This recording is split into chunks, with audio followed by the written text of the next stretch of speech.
podcast is part of the Sports Social Podcast Network. Thanks for choosing this free Anfield Index podcast. If you'd prefer to listen to this or any of our other shows without adverts, then now's the time to check out Anfield Index Pro. With AI Pro, you can supercharge your entire listening experience.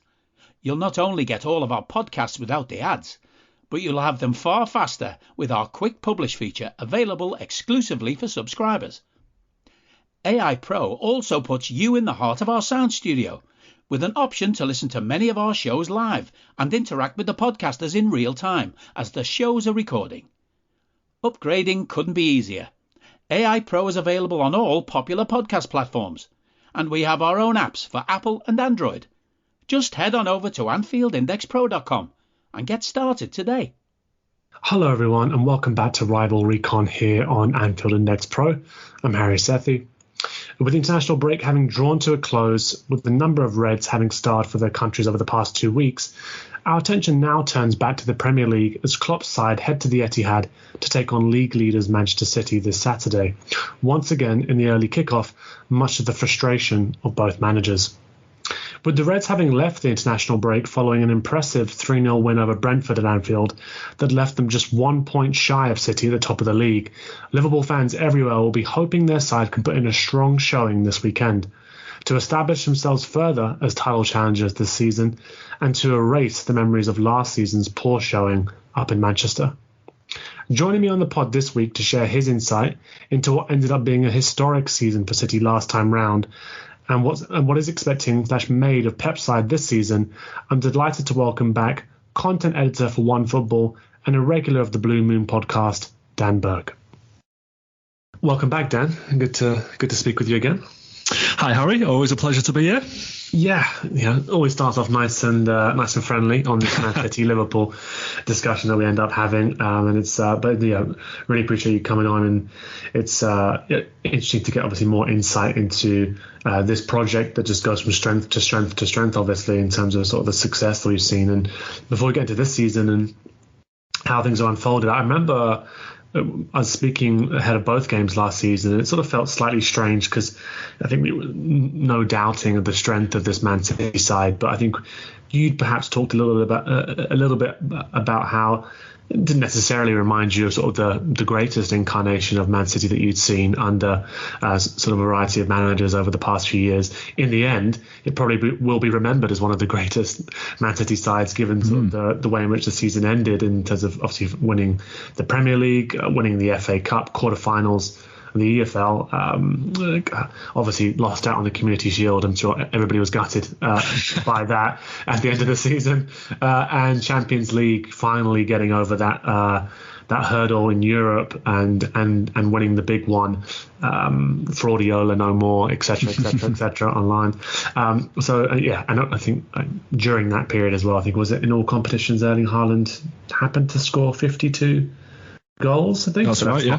Not too bad, I think people would say. So, yeah, just to get your opinion, I mean, I suppose a pretty satisfied end to the season. Yeah, absolutely wonderful. I mean, it was a strange season in many respects. Obviously, with the World Cup in the middle of it, it felt like two sort of separate seasons almost. And the first half of that season, City grew into the season quite well. They were performing well. Haaland adapted really quickly, which was a little bit of a surprise. Although there were sort of times in that post World Cup time when I remember, I think Jamie Carragher, for example, saying that has Haaland made the right choice here? Is this the right fit for him? This club, this style of football? Because there were times when it looked a little bit disjointed, and he hadn't sort of adapted perfectly well to the style of football that City played, and City had been so successful with that sort of false nine in previous seasons. It was a bit like, we took a bit of time to adapt to having this number nine. At the same time, he still kept chipping in with the goals, so it wasn't a huge issue really. But coming back after the World Cup, there was a point where we were in really poor form actually. Around the time we got knocked out of the Carabao Cup by Nathan Jones' Southampton. He's the man who stopped the quadruple, as a lot of people have sort of said in retrospect. That's probably the only mark he'll leave on the Premier League. And we lost away at United around that time as well. And sort of around, I would say, sort of late January, February time, we were quite crap, and it was like it was. a lot of people were talking about a transition season. It's going to be better next year. We're just going to have to get used to playing with Haaland, etc., etc. And then City did what they tend to do, and I think the Liverpool win actually sort of kick-started that a little bit after that March international break. Just went on one of those epic runs that we're quite accustomed to seeing City doing. Managed to overhaul Arsenal in the title race. I think they buckled under the pressure ultimately the City put on them, and then the Champions League was the best we've ever played in that competition. We got Real Madrid in the semi-final, of course, and after a solid sort of first leg draw at the Bernabeu, absolutely wiped the floor with them at home. It was really satisfying after the heartbreak of them knocking us out the previous season. Get to the final, and going into the final, I think a lot of City fans were confident coming up against Inter. As it turned out, it wasn't quite as straightforward a final as a lot of people thought it might be, as finals often aren't. They never are. Yeah, exactly. But we got over the line. It was a huge relief. I was in Istanbul. It was just a fantastic occasion for City fans being in the city, and it was a bit of pinch yourself stuff, really. The sort of journey we've been on as a fan base, and no one's under any illusions about how we got here. Don't worry about that. It's amazing what you can achieve with hopes, dreams, and £1 billion, isn't it? But it's for the fan base. It was just a fantastic thing to see us lift that trophy finally, get that monkey off our back. It was a relief as much a celebration. Beat United in the FA Cup final. I don't think we'll ever have a better week as fans than that. Winning the Premier League title, beat United in the FA Cup final, scoring after 12 seconds against them, of course. That wonderful Gundogan goal, and what can you say? It was just a wonderful season for us, the like that we'll probably never see again. And if that's the case, then I'm happy with that, and I'm sure you guys as Liverpool fans have had similar seasons like that, and it's it lives long in the memory, and you're just very happy for a long time afterwards. And if it never gets better than that, I'll be happy with what I saw last season. I think I'm very satisfied. Yeah, it's interesting because I do remember I was discussing the team, like I mentioned at sort of various points, and you didn't get the impression this was sort of the full throttle. But then in the end, I mean, sort of the performance level, like you mentioned, I think if we just touch on the Premier League, I mean, I think so much was made last season. I remember obviously Liverpool declined last season. I think it was pretty obvious that they needed to sort of regroup, rebuild, and all of a sudden, I think some of the assumptions about how many legs that midfield had were quickly put to bed. Really, so I think it's visible this season, right, with having overhauled that area. Still probably needing a Rodri type, obviously, but things miraculously look better. But Arsenal, of course, filled that vacuum as sort of the challengers to try and put pressure on City when it came to a title challenge. I think we discussed it at the time, and in my opinion, whilst trying to be respectful to all the Arsenal fans I know, and I grew up in North London, so I know a lot of them, they never liked it when they had sort of conversations with me or any of the Liverpool fans, I suppose, in the group, because I was never convinced at all, to be honest. I really felt the excellent side, ahead of schedule, making good progress, but hadn't seen them really cope with that pressure that I think you were talking about there. City have more than proven their credentials of being able to go on those long runs when they most need to, when the pressure's really ratcheted up, the ability to pull out those results. I think what you saw with Arsenal was a fantastic start and getting ahead for as long as they could, and then obviously when that pressure ratcheted up, things came back down to reality a little bit, I suppose. And I want to ask you about that. I mean, was there a point in the season where you were ever sort of, I mean, it's easy to say now in hindsight, I suppose, but did you get the impression that you were ever sort of really concerned about them as title challengers? Yeah, definitely. I mean, I've got some Arsenal fans that I work with as well, and they were a bit like your mates, very much like, don't jinx it, let's not talk about this, of course, as you would be in that position, I think, and lo and behold, it, their worst fears sort of came to pass in the end, and I did feel a little bit sorry for them, really. But it's there was a point where it just felt like we were up against kind of the Liverpool teams that we've gone toe to toe with in titles in the past, where they were sort of like, obviously great sides, but like, they were just, the enthusiasm and the love and the sort of, the dream was powering them, if you like. Yeah. And they were getting, that one, I remember they came from 2-0 down to beat Bournemouth, And the Reece Nelson late goal, I remember watching that. Quite a few of those results actually. Yeah, exactly. I remember watching that going, they're going to win this league. They're going to keep doing stuff like that. And I think ultimately they didn't have the kind of minerals that the Liverpool teams that we've come up against in recent years had, and they fell at the sort of final hurdle. I think that game that we played, the midweek game against them towards the end of the season when we beat them 4-1, I mean, as a sort of title decider, you're probably not going to see a more one-sided game ever again than that one. I think it was sort of men against boys that night, I think. And, you know, I think Arsenal had Rob Holding in defence that night. It just sort of shows you, I think maybe if Saliba hadn't got that injury, maybe it might have been a different story for them. Yeah, potentially, yeah. Maybe this year they'll be a bit better equipped when it comes to the business end of the season if they're still in the conversation at that point, which I think they will be. But, you know, I think Arteta's a good manager. I think they've got some good players there. I think, you know, they're still lacking a bit of cutting edge in front of goal. You know, we saw Gabriel Jesus, bless him, during his time with us. Really good footballer, really good sort of foil for a central striker, but not a prolific goal scorer. I think they're still lacking that a little bit. I think adding Declan Rice for some injury problems as well. Exactly, yeah. Adding Declan Rice to the midfield, I think, was a very good signing, and we'll add a bit of steel to them there, but I'm still not sure if I'm that worried about them this season or not. I think it's perhaps a little bit too early to say, really. But based on what we saw last season, I don't know if I'm convinced about Arsenal's mentality to overhaul City, really.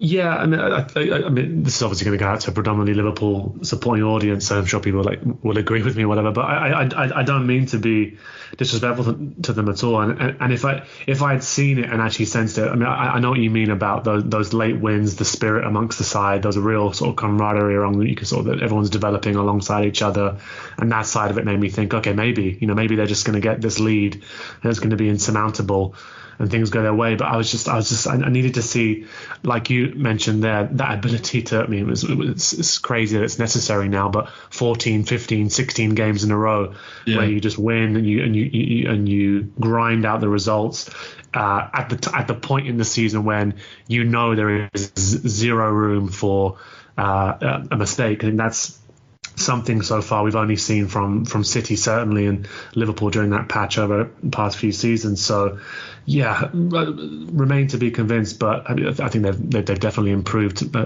even more since last season. So we'll see if they're up there. I even think about that Liverpool game actually against Arsenal, where they were 2-0 up, and to be honest, in the first half could easily have been 3 or 4-0 up. Didn't take those chances, and then was it the Xhaka challenge or something? I think something sparked some sort of like reaction. That's right. Yeah, the crowd got on the back, didn't they, in Anfield? Sort of fell apart, and I was like, okay, that's not a great sign. But anyway, that's enough about Arsenal, because obviously we're talking about City here, and hopefully I won't get too many complaints about that. But of course, the FA Cup and the Champions League, as you mentioned, it's never. I mean, I'm definitely very satisfied to some extent to see Real Madrid get what I feel they have deserved for many seasons now. Remarkable resilience, and whilst I'm not thrilled it was City who did it, I'm glad that someone did it, because it needed to happen just to right the sort of footballing karma. As you mentioned, finals never simple affairs. I often think back to the Liverpool final against Tottenham, which everyone tells me was such an awful final that obviously no one cares about. From a Liverpool side of things, you just have to get over the line, and I think that was a huge psychological probably boost for the group as well. And coming to the end of the season, there's always a discussion around how are City going to try and improve the side, how are they going to evolve it, like what areas need focus more than others. And this season, of course, we had the added factor of the Saudi Pro League obviously getting up and running, and them becoming a threat when it came to sort of luring players away who perhaps you would have thought wouldn't have made that move, or maybe wouldn't have made that move at that stage in their careers. But I wanted to ask you just around, at the end of the season, where were the areas where you thought, okay, if we are going to sort of iterate on this side and like tinker around the edges to improve it, hugely successful side, where were the areas that you thought there needed to be investment? And obviously, as we've spoken about in previous pods, like each window, I mean, it seems like somebody who's a pivotal figure tends to depart. And this time it was Gundogan, I suppose. Are you that person who has everything? The coolest merch and those must-have fan threads? Well, over at our Anfield Index shop, we've gone that extra mile when it comes to pimping up your Liverpool collection. From our popular range of bespoke design t-shirts, sweaters, hoodies and hats, to our signature edition mugs, prints and coasters, all provided with fast worldwide shipping. We have something for every red. We also stock official LFC merchandise and are licensed with the Premier League and UEFA to sell official iron-on shirt badges and sleeve patches. As a listener to this podcast, you can get 10% off everything with coupon code AIPRO10. Just head over to AnfieldIndex.shop or find us on Etsy by searching for Anfield Index. Yeah, that was he's a real big loss. You know, he was the captain last season, just for that was his first and only season as captain, but he lifted 3 trophies, so it'll go down as a memorable one for him, I'm sure. Exactly, yeah. Yeah, he was a huge leader in the dressing room, and obviously a fantastic player who, a bit of a clutch player, as they call it. He turned up in the big moments, scored some big goals like that one in the FA Cup final, and it was really sad to see him go, but I think it was probably the right time as well. He talks afterwards about how his dream since he was a little boy had been to play for Barcelona and stuff like that, and it's like, he leaves with everyone's best wishes in the perfect way, and everyone's, despite being sad to see him go, wishes him well. So yeah, good luck to him. And I think the remit for the transfer window was for City really was adding a little bit of depth and just replacing some players, because it is a bit of a popular misconception that City have this massive squad that they can field 2 11s and all that kind of thing. Like, obviously we've spent an incredible amount of money on the squad that we do have, but it is quite tight, and I think Guardiola likes it to be tight. I don't think he likes to have people sitting on the bench all the time, except Calvin Phillips. He doesn't seem to mind having him on the bench all the time. But other players, he likes people to get the game time, to rotate, and everyone to feel like they're part of it, and not have a lot of sort of players who just aren't really contributing an awful lot, I guess. So pretty much every player that left this summer was replaced, and we didn't end up with many more bodies than we did last season. I think Josko Gvardiol was the replacement for Laporte, who was another good player who just wasn't getting a look in last season and ended up in Saudi Arabia, of course. And yeah, Gvardiol's still 21, paid a lot of money for him. He looks like a good player and has played in a position that I didn't really expect him to play. We've one of the sort of innovations, if you like, of last season for City was this basically playing 4 centre-backs across the back line and not bothering with full-backs. Kyle Walker wasn't getting a game at times last season. You saw John Stones sort of playing a right-back hybrid midfield role, and we've built on that a little bit this season, although Walker has come back into the team. You've seen Gvardiol playing left-back a lot, even though he's technically a centre-back, and that's quite interesting. And the replacement for Gundogan was Mateo Kovacic, who I don't think he's quite as good a player as Gundogan, but I think he is a very tidy footballer, a very clever footballer. Hasn't been amazing for City so far, but I think in time he will prove to be a really good buy. They brought Mateus Nunes in from Wolves, who again hasn't set the world alight just yet. I think he's quite an intelligent player. Maybe will need a little bit of time to adapt. The one that's been a real surprise is Jeremy Doku, and I know Liverpool were linked with him a couple of years ago. I think Liverpool even gave him a tour of Melwood and all that kind of thing, and had him looking around the stadium and stuff. It was quite close, and for whatever reason didn't get over the line. And I think Liverpool's loss was very much City's gain there, because he's been fantastic. He's a player that adds something that we didn't already have, a direct, tricky, fast winger. We had Riyad Mahrez, who also ended up in Saudi Arabia, who was really good for us, but was that kind of, player inverted winger, if you like, would like to check back in onto his stronger foot, slow the game down, help us control the game a little bit more. Jack Grealish on the other side would do the same sort of job. Foden would sometimes play in the wing, sometimes play in the middle. We didn't really have someone who could beat a man, who could sort of put the fear of God up full backs, and now we've got that with Doku, and he's been really impressive. He's only 21 as well, paid quite a bit of money for him, 60 odd million I think it was, but he looks like a real it reminds me of I think the last time you'd had a threat like that, in my opinion, was probably Sane, wasn't it? Probably, yeah. I mean, he's a little bit similar to Sterling as well, you might say. Yes, of course. Yeah, and but his goal output has been good so far. He's really. It's a bit of a thing with City wingers.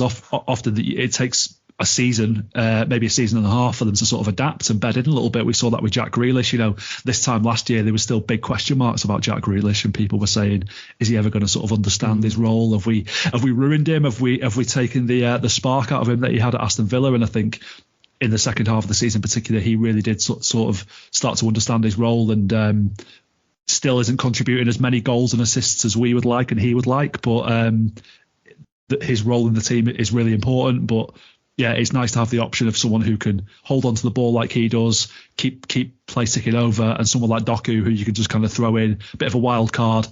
Don't really know what you're going to get from him, but probably going to terrorise defences really. So I think it was a good transfer window. I don't think we saw anything massive like we saw with Haaland coming in last season, but I think we've got a good squad, and I think.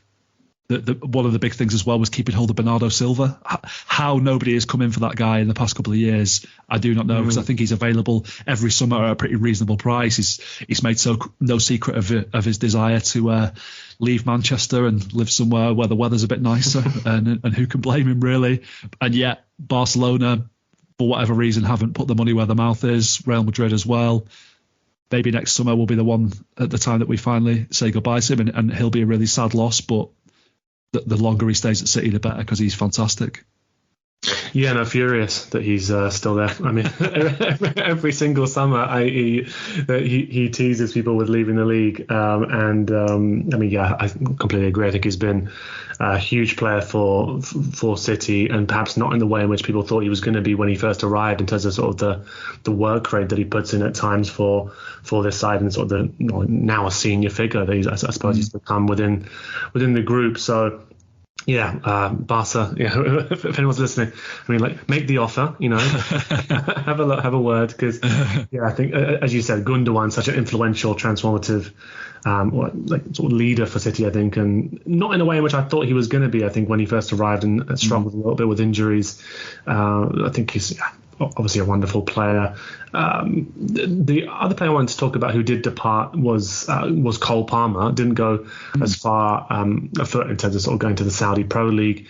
Went to Chelsea, obviously, 21 years of age, so different from the likes of Mahrez and Laporte, who come to a different stage of their career, Gundogan as well. So interesting to see him make that move. From everything I've read, it seems like this is a young player who has a lot of confidence in his own ability.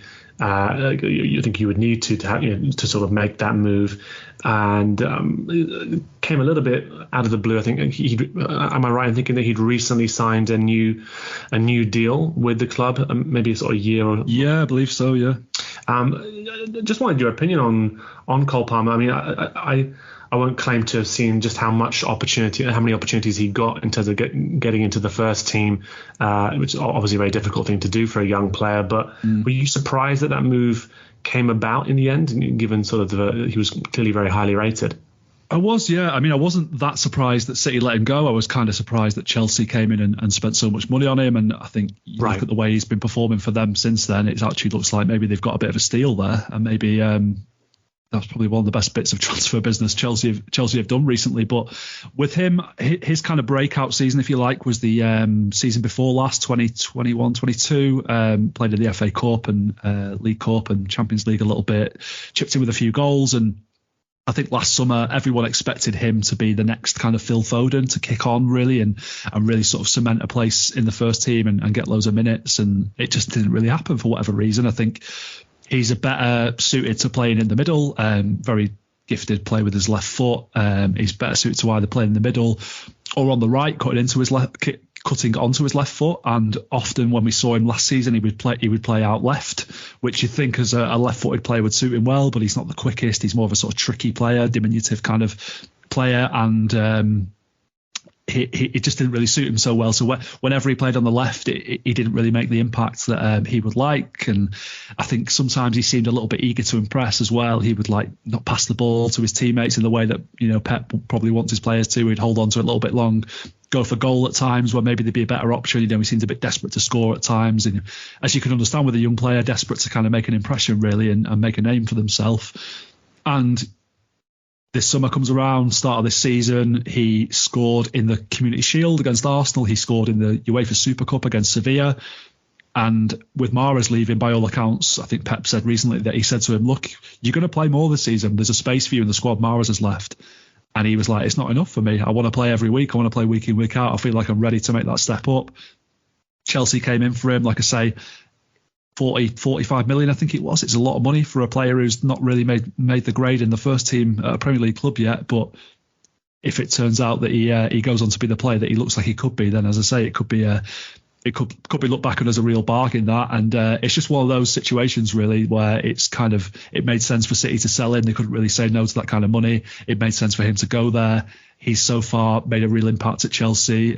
He's not scored a goal from open play yet, I don't believe, but he's scored from the penalty spot, and he was excellent in that 4-4 draw against City. You know, had our defenders on toast at times. Was really fearsome with the ball, and took the penalty really coolly at the end as well. So yeah, good luck to him. Good player. It's good to see him in the England squad as well. And it's a shame that City had to let him go, or a shame that he felt that he needed to move on. But it's just one of those situations where when you've got so many good players like City have, something has to give at times. And it was a case of he's gone, and I think it's working out well for all parties at the moment.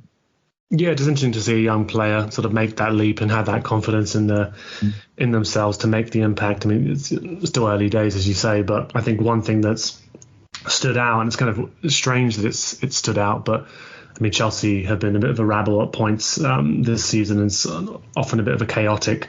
I mean, it's nearly always a very chaotic watch, to be honest. And he, as a 21-year-old, has shown some of the greatest composure of anybody in that side, which is quite remarkable. I think certainly in that 4-4 as well, this is somebody who can get his foot on the ball, assess that the game doesn't have to go at 120 miles an hour constantly, and just like retain possession, which is, I'm sure, is all this stuff has been ingrained into him. I assume from coming up through the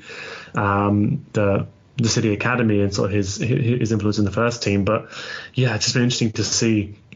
There's clearly been an education there for this guy, and it stands out quite a lot when you compare it with a lot of talent in that Chelsea side, that no doubt, but a lot of raw talent. He looks like he's a little bit more polished, which is surprising considering he's only just 21, right? But moving on from sort of transfers, and then you talked about the areas where City needed to maybe reinforce, and so I wanted to ask you really what your thoughts have been on how the season has unfolded so far. People often suggest that City start Premier League seasons a little bit slower in terms of still picking up the wins and the results, which is incredibly important, but maybe not purring in terms of sort of their best form that we tend to see at the business end of the season. Doesn't stop City from sort of have huge score lines on occasion as well, 5-1s, 6-1s here and there. I wanted to ask you, what have you made of City's start to this campaign, and have there been any players in particular who stood out? I know you mentioned Doku. Yeah, I think we've not been amazing so far, to be honest, which is a bit of a weird thing to say when you're top of the table, and it suggests that better is to come for City, which is encouraging for us. I think as fans, we're in this. I can only speak for myself really, but I know that a lot of people feel the same way. We're in this kind of weird place, but quite a nice place this season actually, where after everything we achieved last season, anything that we do this year is kind of a bonus, and it kind of feels like the pressure's off a little bit. It kind of feels like if we don't win anything, it's like, well, we won everything last season, so like we're allowed a year off. We can't be expected to just relentlessly win everything, although we might. Like it's I mean that mentality amongst the fans, which I can fully understand. But I imagine if you're a coach, you're trying to stop that mentality from seeping into the players, right? But I would imagine so. Only natural that they must be thinking. I mean, we've done it. We achieved everything we were supposed to achieve. To get that same level of hunger and desire. I remember watching it with the Liverpool teams.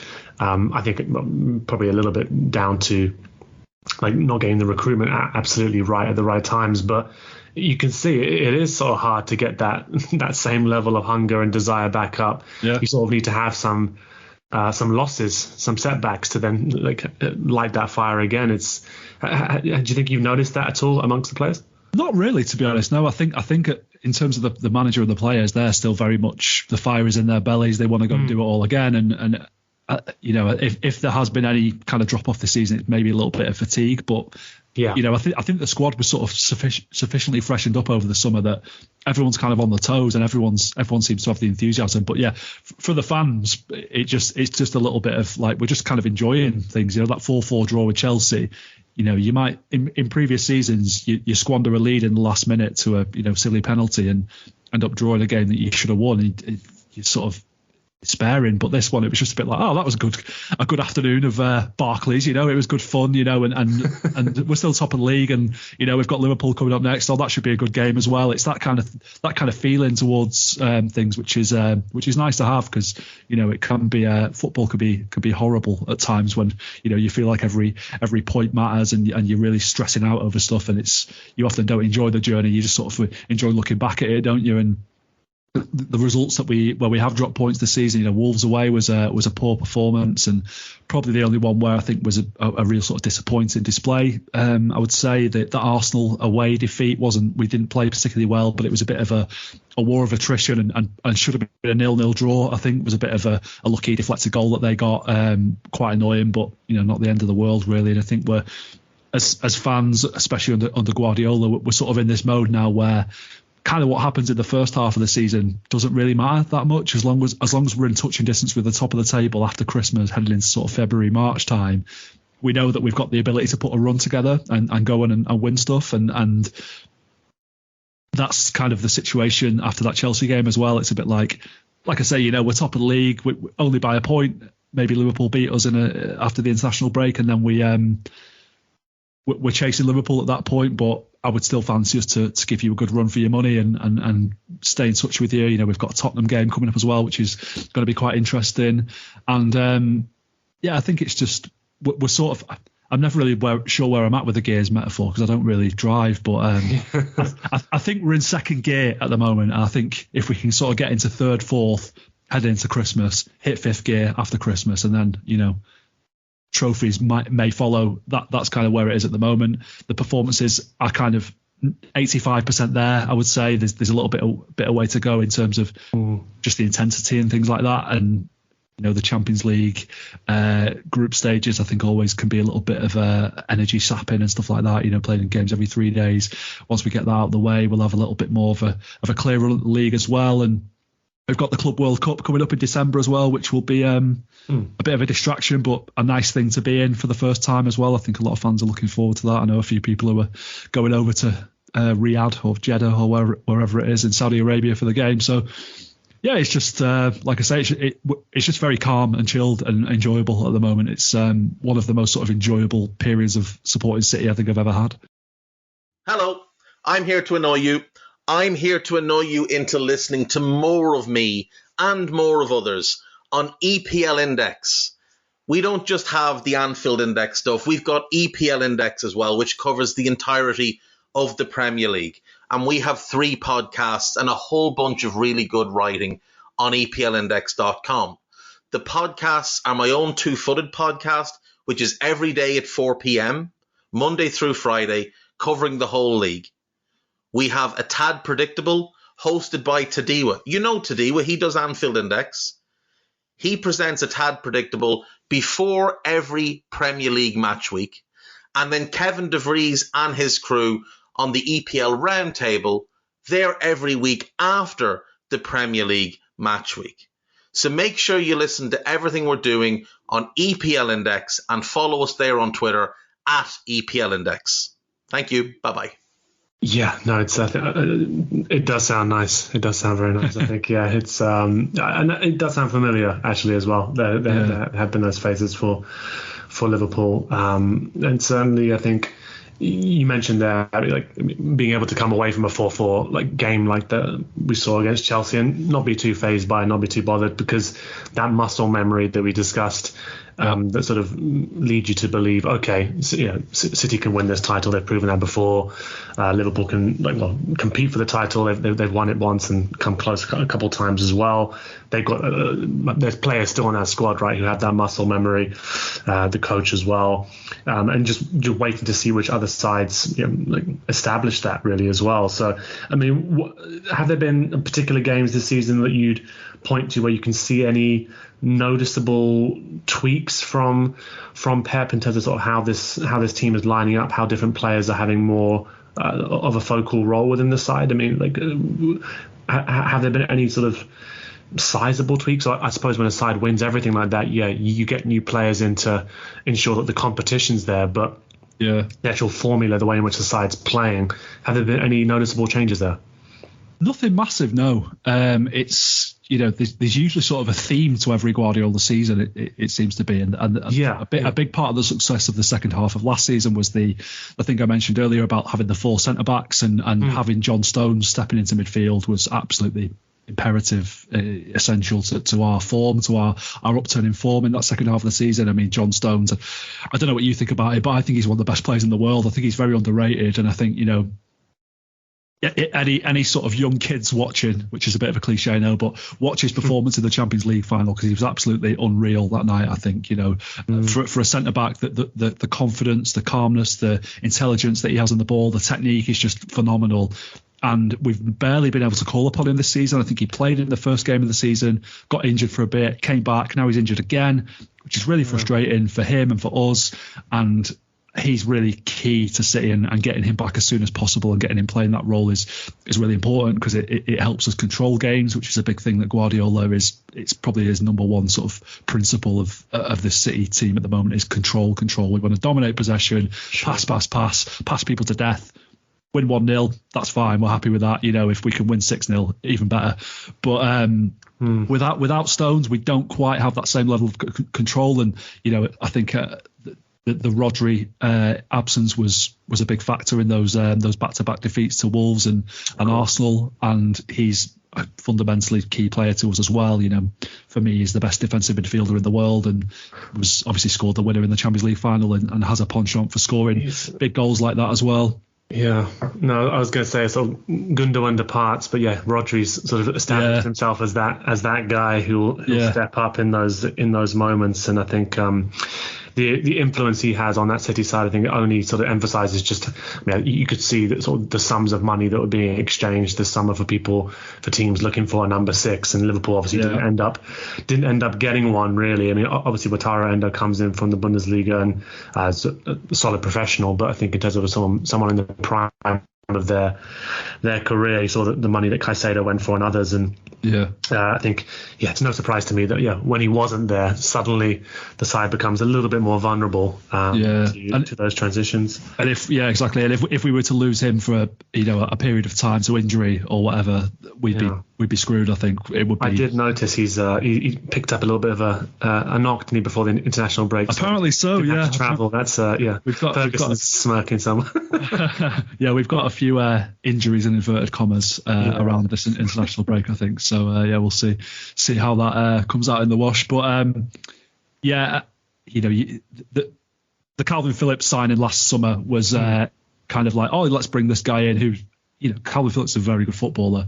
His biggest problem at City is that he's not Rodri, and he never will be, and he's never going to get a run of games unless Rodri. Well, even if Rodri were to get injured, I'm not sure Pep really trusts Calvin Phillips, which is a bit of a shame and a bit unfair on Phillips, I think. But when he has played, he just hasn't really looked capable of doing that role. Rodri basically holds the whole midfield together by himself and allows the attacking players to just bomb on and flourish, and he'll just be like, I'll press, I'll stand back, don't worry about it, I'll hold it all together and chip in with the odd goal as well. So that's a little bit of a concern, I guess. But in terms of changes, we've not seen much. Foden is playing a little bit more central. Grealish hasn't played as much as he probably thought he might have done, with Doku coming in, adding that extra bit of competition. I suppose the absence of De Bruyne. Yeah, that has been a big thing, and Julian Alvarez has done a pretty good job of filling that hole, to be fair. I mean, he is a striker on paper, but can play midfield role very well as well. He's been, an incredible signing. I think we spent about 20 million on him from River Plate, and last year he won the World Cup and the treble, so pretty decent year for him all told. And very, very clever footballer, very dynamic and good on the ball, scores goals, and can do a little bit of everything. And that's another thing that we've got in our back pocket for the second half of the season. Hopefully De Bruyne comes back, is fully fit and hits the ground running and does what he does, and that's going to be a huge weapon in our arsenal, as it were.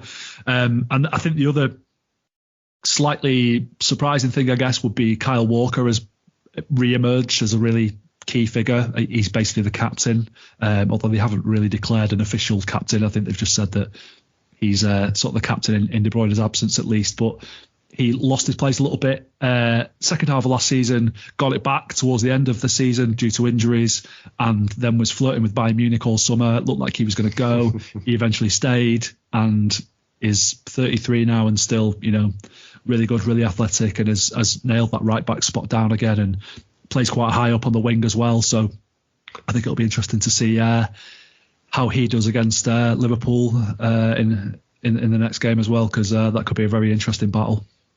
Yeah, he's another one, to be honest, I think probably sort of less heralded than Bernardo Silva and Gundogan and even Sane in the past, who I was quite happy to see leave. He's another one, actually, I'd be quite happy to see leave, just purely because I think, not to diminish him as a footballer, but the athletic ability he has is such a game, is such a cheat code at times, right? His ability to mop up, I think he's been incredibly useful for Guardiola in that instance. And looking at the table, looking at it now, obviously it's very early still, just 12 games played, and you look at the top five, shall we say, just to leave Man United out of it because it's fun. You can see very, very little separating the sides. I think Villa have been terrific under Emery. I think that they're going a little bit below the radar. I think if they were to finish there, for example, around that position at the end of the season, they'd be delighted. But performing very strongly at home. Tottenham had this fantastic start. Looks as though perhaps the lack of depth and some of the wheels of it might be coming off. Well, we'll see. Still performing very well. 26 points. Arsenal 27. Liverpool 27 as well, just ahead on goal difference, and City 28. So it's quite tightly compact at the moment. No one's raced into an early lead, if you will, in terms of getting away from the pack this early on. I just wanted your opinion on, I guess, as the league leaders, being used to having won this title so often in the past few seasons, do you get the impression this time around that there is going to be a number of challenges rather than what we saw last season, where it was, I suppose, just Arsenal trying to fill that role? I would say there's probably going to be at most a 3-horse race for it. I wouldn't expect Tottenham to be able to sustain it, even though they've basically got no other distractions except the league this season. They've got a couple of injuries now, haven't they, that have probably going to kill them a little bit. The Van der Ven injury and there's one or two others, I think. But yeah, I've been impressed with them so far. I really like Ange Postecoglou, both as a person and as a coach. And I wish them well, I guess. But I can't imagine them sticking around really. Villa, I think finishing sort of top 6 would be a fantastic achievement for them. I wouldn't expect them to be in the title picture. Arsenal, bit of a strange one, after what they did last season, you'd expect them to go again. And like we said, they strengthened pretty well over the summer, made some decent signings, and you'd expect them to go. One of the things that I kind of thought going into the season that might hold Arsenal back has been a little bit too emotional. It's been sort of every game, really mattering to them. And a little bit like I said with City earlier, we're just sort of like chilling at the moment a little bit. Like it's quite like, yeah, we're quite comfortable in our own skin, and we know what we are, and we know what we've done, and we know what we can do. Whereas I think Arsenal, there's a bit of uncertainty about what they are, and you saw. I think that Arteta ran after the Newcastle game the other week, like rightly or wrongly, and I think he had a point, to be fair, but like that to me smacks of a manager who is a little bit worried and a little bit sort of suffering from maybe a little bit of an identity crisis himself. I think, a lot of people compare him with Pep Guardiola, and I think he's very eager to be his own man and has a lot of his own ideas, and that's great and stuff like that. But I don't know if he is a title-winning manager in this current climate and this current season, really. Yeah, I think there is a sense of I'm not sure if insecurity is the right word about Arsenal, but I think that they're desperate to prove themselves. And exactly that. Yeah. Until they do, I think that there's going to be this sort of lingering, imposter syndrome is not the right word either, but yeah, I think the listeners know what we're trying to say, right? Yeah. Like, you don't need to celebrate every game like it's like a title decider when it's not, in your 12 games into, it's very early, right? So exactly, yeah. I think you're right to point out City's composure after 4-4. Yeah. Sorry, I think you're probably just about to get to Liverpool. I certainly was, yeah, and Liverpool, I would say, quietly impressive so far. There's not been an awful lot of drum banging around Anfield, I don't think, about the title. I think you kind of are cautiously optimistic, would be my guess, about the way that you are shaping up at the moment. And you know what it's like to go toe to toe with this City team, and I think you would back yourselves to do that. Maybe you don't quite have the personnel. Maybe that midfield issue will hold you back ultimately. We'll see. But in terms of firepower, I think you've got it all. Salah is in amazing form, isn't he? Remarkable. Nunez is a wild card who can turn it on, and that Szoboszlai signing was a really annoying one for me personally, because I've been a big fan of him, watch him in Germany for years and stuff, and I was like, fucking hell, when you got him, like, he's going to be really good for you, and so it's proved so far. Van Dijk looks like he's pretty much back to his best now. Trent is looking good. You've got all the ingredients. The Luis Diaz situation being resolved, and he scored a couple of goals for Colombia during the international break as well, and that's obviously really nice that situation's been resolved and he can focus on his football now. And whether you have the squad depth and I wouldn't expect the desire not to be there, but I don't know what you would sort of quantify it as, the energy to go deep into a title race again. Maybe it depends on what sort of numbers City can post. If City is sort of looking at getting 90 odd points again, can Liverpool match that? It'll be interesting to see. It'll be interesting to see how the two teams shape up when they play each other in a couple of weeks as well. But yeah, if I was to, and I'm not just saying this because I'm on a Liverpool podcast, but if I was to say that our main title rivals are anyone, I would say it's Liverpool this season personally, and I would expect Arsenal to be close behind, but not close enough. Yeah, I think that's where I am. I think Liverpool have the capacity to challenge. I don't think this is. We talked about different incarnations of sides at the start, and to the various versions of City we've seen, and of the various versions of Liverpool I've seen. This one, yeah, as you mentioned, the firepower is pretty hard to question. A number of different ways of hurting you, a number of different ways of scoring, individuals who can stand up and do it as well. And the spine is relatively intact. As you mentioned, you got Salah still posting those numbers.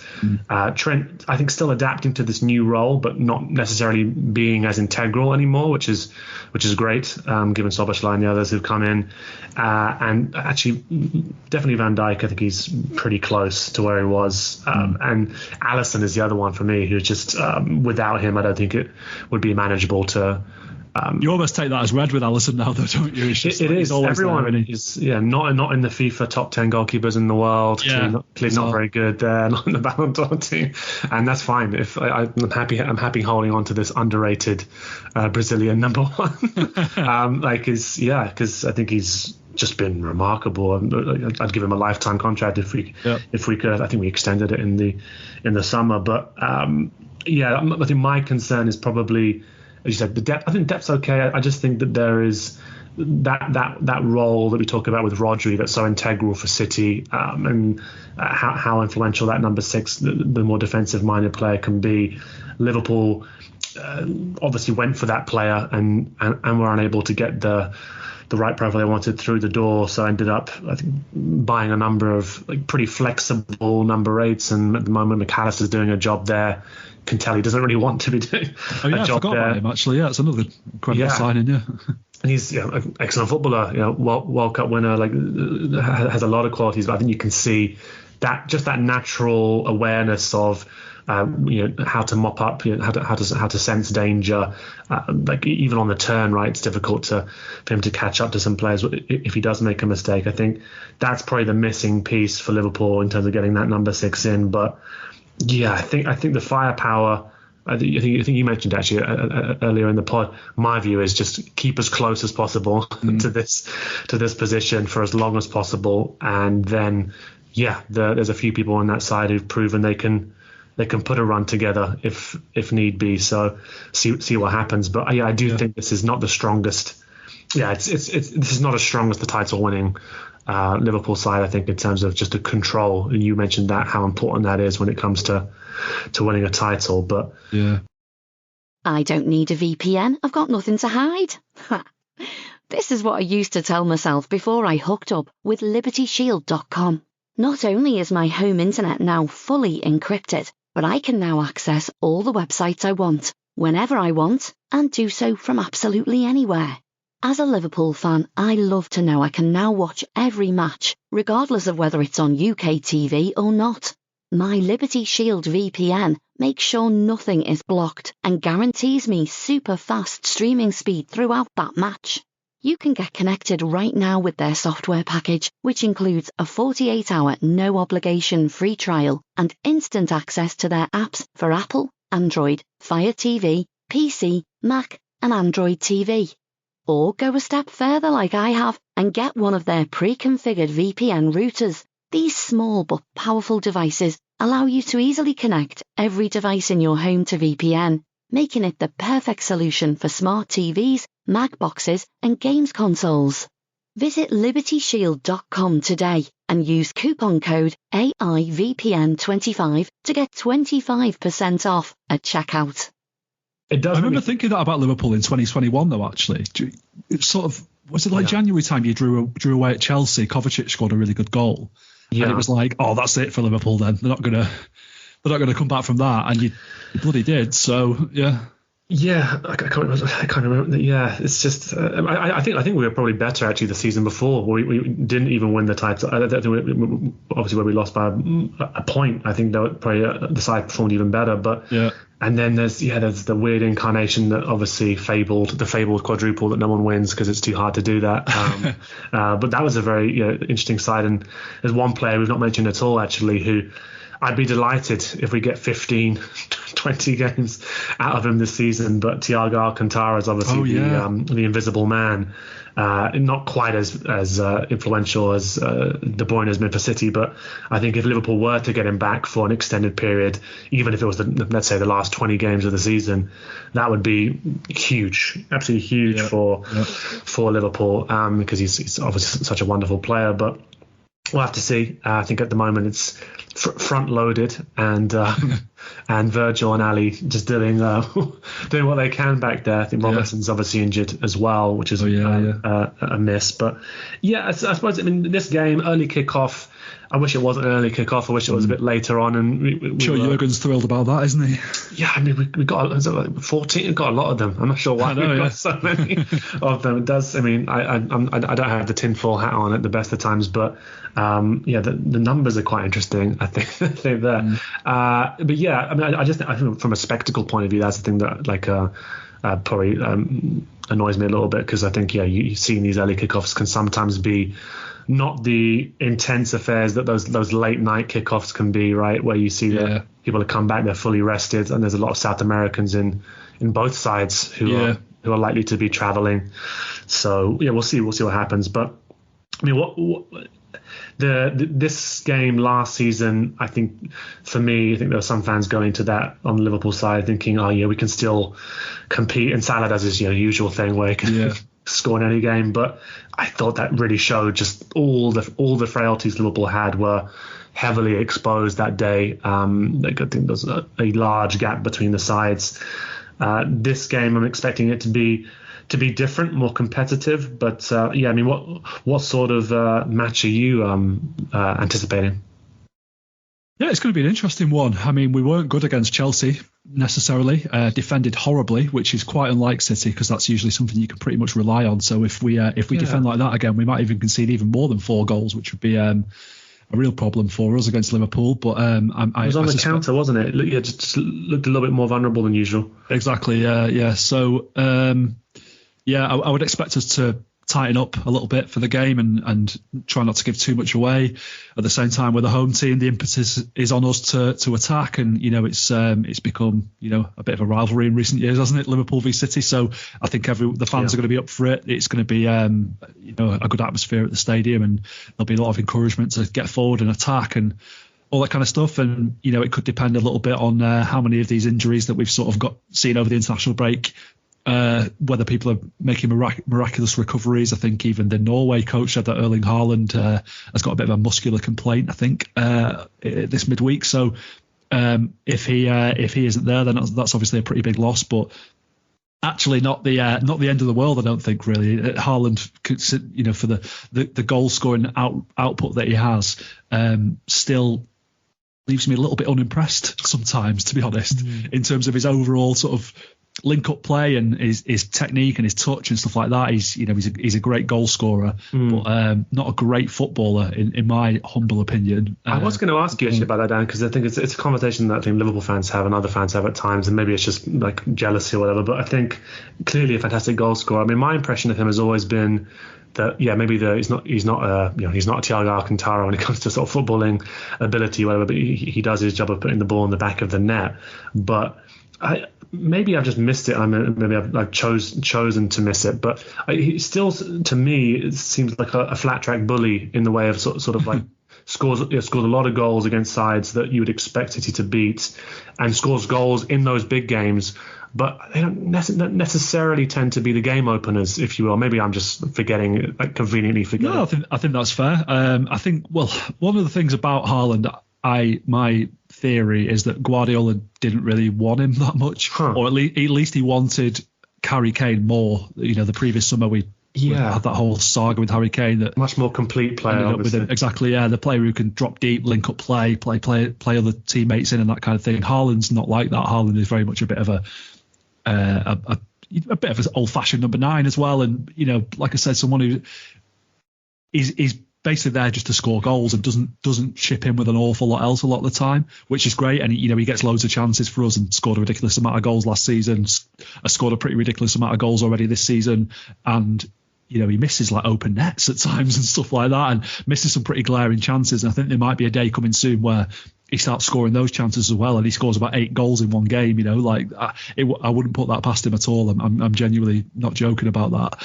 But yeah, I think when he came in last summer, his injury record, there was a bit of question about that as well, and people were sort of thinking, if this guy gets injured, if his injury record's as bad as it is at Dortmund, then maybe he won't prove to be a very good signing. And I think he barely got injured at all last season, and does an awful lot of work on his fitness and is really sort of forward thinking in terms of sports science and stuff like that. So we don't really need to worry about him being injured that often. But if he was injured, I don't think I'd be that worried either. I think Alvarez could step into that role quite easily.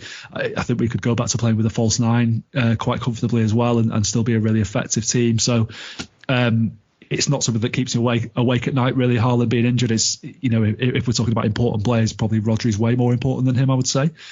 And whether Haaland plays or not against Liverpool, I'd expect us to create a lot of chances as we normally do, and I expect Liverpool to defend well, and I expect Liverpool to create a lot of chances, and it just be hopefully a really exciting end-to-end game, a few goals, and hopefully City just have the edge. But it won't surprise me if we saw like a 2-2 draw or something like that, like we've seen in recent years, where both teams are just such a good match for each other. And hopefully it's not one of those boring sort of 0-0s that we've seen at times as well, where it just ends up being a bit attritional, and both teams are a little bit scared to show the true selves, I guess. Yeah, I don't want any 0-0s. I don't want any red cards. I don't want to see VAR letters involved in it. Obviously, it's actually completely blanked out the Tottenham game at this point, but there it is. And I'd take a 4-4. That'd be fun. But I'm sure Alisson doesn't want to be conceding for 4 goals. I think a score draw is something I can definitely envisage. I've actually just seen pop up on my phone as here. Everton dropped 10 points. Wow, 10 points. Yeah. And okay, interesting. And in terms of your last question, I suppose the expectations for the rest of the season, then, it sounds quite chilled, seeing things as they come, and expect the side to be there or thereabouts at the end of the season, because that's what this City side does. Yeah, pretty much. I would love us to win the treble again. I would love us to become the first team to win 4 consecutive Premier League titles. If we do, fantastic. If we don't, honestly, not bothered. Maybe someone's going to have to play pretty well, right? Exactly. I keep waiting to be sort of like snapped out of this like happy fugue state that I'm still in from the end of last season, really, where something's going to go right. Come on, like, get over that now. Last season's in the past. You've got to focus on this season. Maybe a 5-0 defeat to Liverpool after the international break would do that or something. But I don't think it will. I think this season is just a bit of a bonus, whatever happens, really. So I have basically no expectations and just hope for the best and enjoy it. Yeah, maybe the disallowed offside, like maybe some sort of like offside VAR call, just to shake you from your slumber. But whatever happens, United are in a fucking shambles. So that is enjoyable enough in itself. Yes, yeah, and I do have to say that whilst I've got some friends who are United fans who I don't enjoy them being unhappy at all, but the fact that they've somehow managed to end up in a place where everyone is on the pitch and off the pitch seeming to be quite unhappy again is remarkable. So long way that continue, as you say. And just want to thank you again, Dan, for coming on. Really appreciate all the insight that you offer as well, of course, on City, even if it might be painful for the listeners to deal with at times. I think it's obviously incredible what this side's achieving. So thanks again, Dan. My pleasure, and don't worry, we'll be back in Division 3 soon enough when the Premier League charges come to pass. The points, so, exactly. When this belated 100, however many points deduction. Well, I'm sure the pressure's on now. Actually, we'll see how those lawyers perform. But it's going to be intense scrutiny. They're even more important than Rodri to us, though. Those lawyers. So. Exactly. Just come into the courtroom with a number 6 on the back. Here he is. He's the enforcer.